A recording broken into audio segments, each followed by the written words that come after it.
राजस्थान के एक शहर के मध्य में राजन नाम का एक बुनकर रहता था। वह जटिल और जीवंत कपड़े बनाने में अपने कौशल के लिए पूरे क्षेत्र में जाना जाता था। उसकी साधारण दुकान में हर कल्पनीय रंग के कपड़े के रोल से भरी हुई और बेहतरीन वस्त्रों की तलाश करने वालों के लिए उसकी साधारण दुकान एक खजाना थी।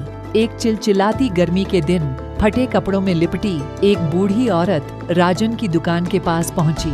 उसका चेहरा मुरझाया हुआ था, लेकिन आंखें किसी अलौकिक रोशनी से चमक रही थीं। उसका नाम अमारा था और अफवाह थी कि उसके पास जादुई शक्तियां हैं। अमारा की तेज नजरों ने राजन की दुकान में कपड़ों की श्रृंखला को तब तक स्कैन किया जब तक कि वे सादे सफेद सूती कपड़े पर नहीं टिक गए। वह सौम्य मुस्कान के साथ राजन के पास पहुंची और बोली, युवा बुनकर, मैं तुम्हारे काम में महानता देखती हूँ। मुझे कपास का यह टुकड़ा दे दो और बदले में मैं तुम्हारी एक इच्छा पूरी कर दूंगी। इच्छा के लालच से उत्सुक राजन बिना किसी हिचकिचाहट के सहमत हो गया। उसने कपास अमारा को सौंप दिया।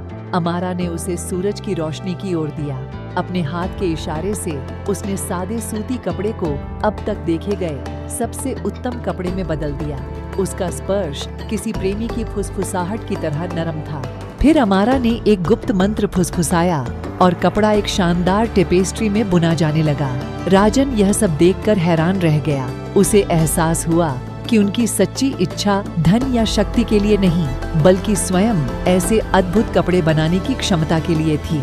अमारा ने उसकी आंखों में ईमानदारी देखकर उसे उसकी हार्दिक इच्छा पूरी कर दी। उस दिन के बाद से एक बुनकर के रूप में राजन का कौशल उसके सपनों से भी आगे निकल गया।